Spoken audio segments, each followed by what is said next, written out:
Hey everybody, I'm Michelle with Birdie Bloom and I have a bag opening for you. I've had this bag actually in my possession in this box for a while. I went ahead and opened this part, but I'm really excited about what's inside. It's a bag that I've been on the lookout for the price I wanted to pay for a while. And I finally found it. And so we're going to open it finally.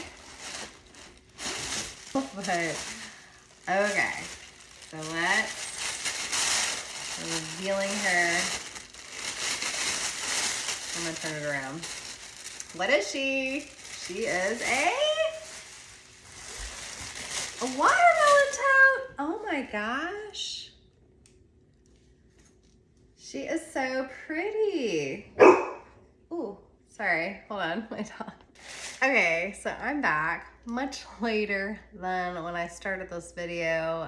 My dog barked, I let him out, I came back, I was kind of observing my new bag opening, my little watermelon tote, and then my boys came home, and then I had to feed everybody, and they're back out, so yeah, this is what I've got, and it's a watermelon tote, the first watermelon tote I've had. Here is a 1976 catalog photo, though I don't think this one's from 1976.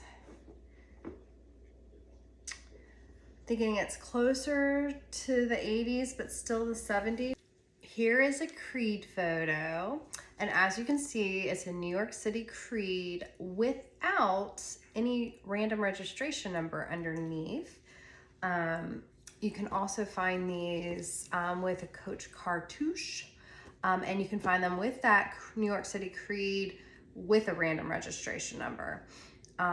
Possibly you can find other things, but it looks to me like this bag may have only been produced mid-70s to very early 80s. Like I don't see it past 1981, I believe, but there's something else about it. So here is the 1976 catalog photo, and as you can see, the style number is 9440, and again, it's called a watermelon tote, which is what I have always just called these cute little things. Also notice it came in rough out, meaning you can get this with suede, and those are so freaking amazing and gorgeous. They are just absolutely stunning. Love them so much. But as you see here in this 1981 catalog photo, it's here called a watermelon satchel, and it's actually got a different style number, very close to the original 9441. Now, was that an error? I actually don't think so. I think it was intentional. I have been really diving into some of the earlier things and watching how the numbers progressed and how they changed. For example, taking you back to this 1976 catalog photo, if you look, the rough out version is actually a 9448, so 9440, the watermelon tote, 9448 for the rough out version. All of the rough out versions, at least starting in the 70s, they had an 8 at the end. So they were the same style number as their bag counterpart, and they followed with an 8. And I've noticed some other like trends, and I'm just wondering how long that went along, how long into well, I guess what I'm saying is like there was a rhyme and reason to the numbers. They weren't just like super random, the style numbers, which I think they kind of became a little bit more random. But anyways, I'm still like looking into that. It's kind of fun, but I don't really have any significant information to tell you at this time, but I think it will help me to understand dating a little bit more. So like I said, 9441, it became a watermelon satchel with the style number 9441, which I believe this is in fact a watermelon satchel. And I don't really know all of the differences. I really wasn't super prepared for this video, but I can tell you that if you notice, these have the ball Kisslock. The tote 9440 had more like of a pointy tip, Kisslock.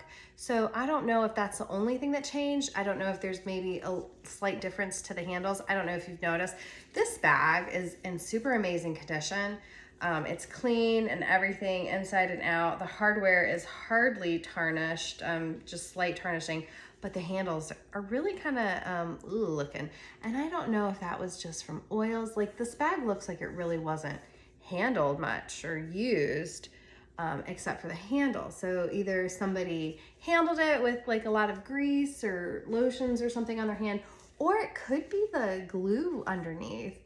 Though I feel like sometimes that pattern looks a little bit more specific, but what do I know? I don't know. It could be the glue that's coming through, because this definitely, there's like hard stuff on here. This definitely had glue in it. So that could be it, or it could just be grease. So I can try to clean it up. It's probably not going to do much, but I think this color is a bit faded, and I'm going to tell you why. Sorry, because I already cheated. I already looked a little bit during my period off the camera, but I think it's Tabac. I'm sorry.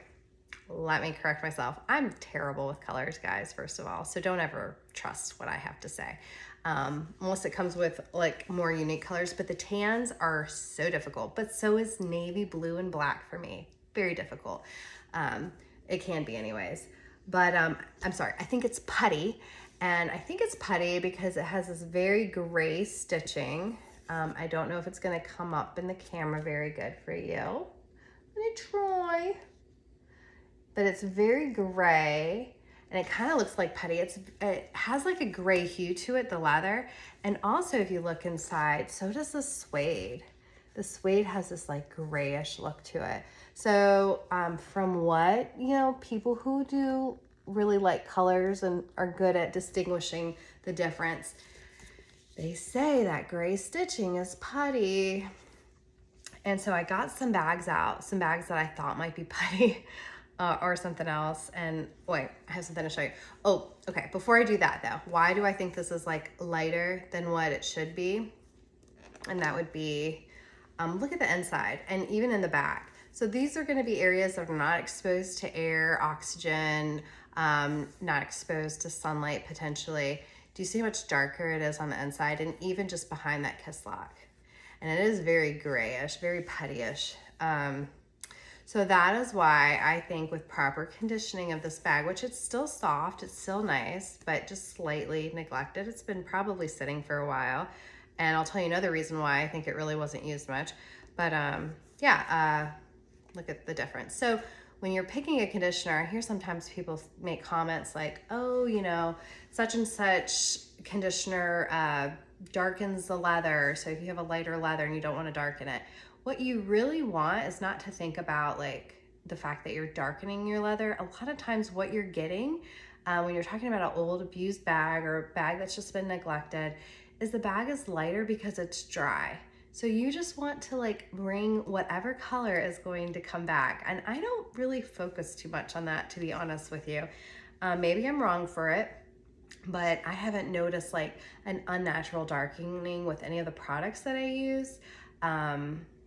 I can't say, I always advise you to be careful and, never hurts to test a small area before you use any product on any bag. But you don't need to be as scared. Like, your bag often will darken with conditioning, proper leather conditioning, because it's coming back to its original color. So just, think about that. Because this is a pretty color, right? It's so pretty.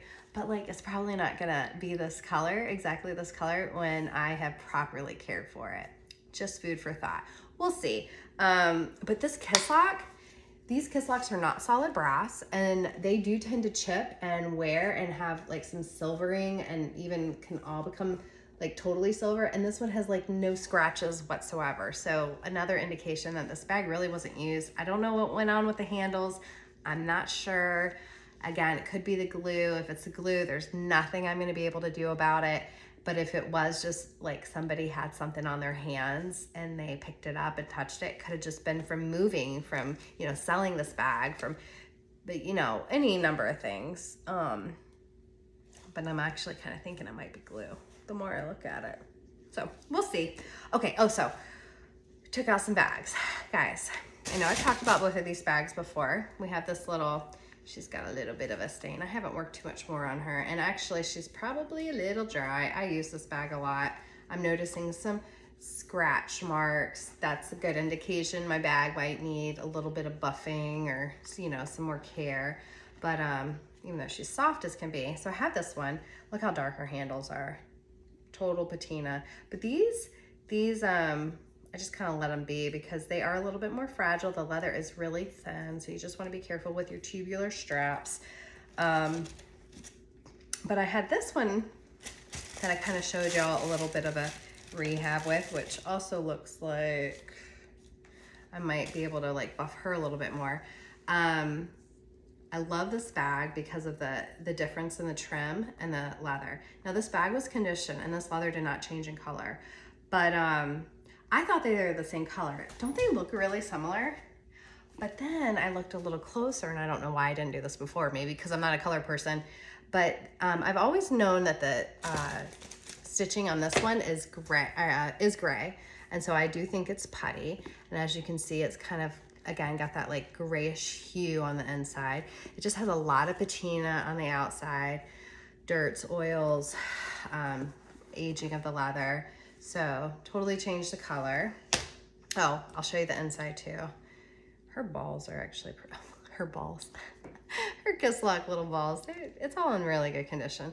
But yeah, very grayish looking. That's just leather though. It's not raw, but again, sometimes I don't know if you can, it's hard to really show you the difference between the outside and the inside of this, because when you pull the Kisslock down, it kind of obstructs the outside view of the leather, and then the lighting can be different from shadowing. I don't know, I can't really appreciate that much from there, but I thought this was the same color as my little swing bag, and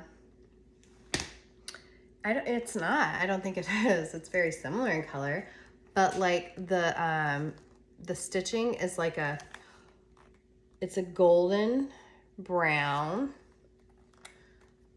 and oh, this was one of them. I left the tarnished or like patinaed. I really liked it with this color because I normally am a hardware cleaner, but I did leave it specifically because I really enjoy the look of it. But and if you haven't caught the video, I showed you how I cleaned it up, how it looked really shiny and kind of like, I don't know, oily, a little unnaturally dark. I just thought it didn't really look good. And then once I cleaned it up, I had actually intended to sell this one.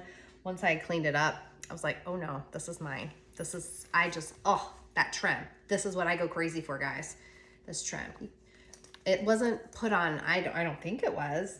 It wasn't put on like that. I don't think it was because you see how usually when they put like an opposite trim on, they use the hang tag for the opposite trim. I don't know. I don't know if they ever did that really intentionally or if it's just from age, but this is what I go crazy for. Haven't figured that out fully. Or, you know, I don't think it was, but could it have been taken to Coach and redone? I don't think so. Not this one. Sometimes I do think that is the case. Either way, sorry, I'm rambling. But, okay, let's see. Look at the inside suede. Oh, I don't think the picture's showing up really good here on camera. It's more tan. This is more gray. This is more tan. Yeah, that's not working out for me too well. Maybe I'll do a picture later. They definitely do look different here on camera. So no, you think this is Tabac, maybe? I think so. I think this is actually Tabac. This is Putty. And this is Putty. That's what I'm thinking. Can't believe I thought these two were the same. They do kind of look similar side by side, but this one definitely looks more like this one. And this one's definitely different from this one. You agree? Okay, sorry, but super excited for this. Oh, I mean, I kind of intend to maybe talk about her more, but this is what she looks like. I see people put straps, add straps and just hook them onto the the little rectangular rings here. So you could do that if that's your preference. Let's see, maybe I could go ahead and do that for you since I have one out. But obviously she's a little flat pancake right now. They're cute. There was also a little canoe tote from the early 70s, early 70s, that would look like this, but was shorter. So cute. If you see that and it's a good price, I beg you to get it because I don't think I'll ever have one of those. That's a little rare cutie, in my opinion. A little special bag. They came with rough outs as well, in rough out. Okay, I'm just adding, I don't know, that's weird. We're gonna try though. Let me put it on the outside. See people do this. I haven't ever done it. And this is kind of a shorter, okay. Y'all, struggling. It's kind of a shorter strap, so just, this is only gonna be for shoulder wear, but yeah, I mean, actually the handles lay pretty flat, so I like that. That's kind of cute, actually. And if you hadn't noticed, I'm wearing my body cashin, one of my body cashin pieces again. I like it. Okay, well, thanks for watching, guys. If you like the video, give me a thumbs up, subscribe to my channel for more Vintage Coach bag talks. If you have any more information about any of the things that I have talked about here, I'd love to hear it. I'd love to see it. Talk about it here. Come to the Vintage Coach Eye Candy group, talk about it there. If you need to correct me about anything, feel free. I'm just spouting out information that I'm learning and figuring out, but yeah, happy to hear what anybody else has to say. So thanks for watching. Bye-bye.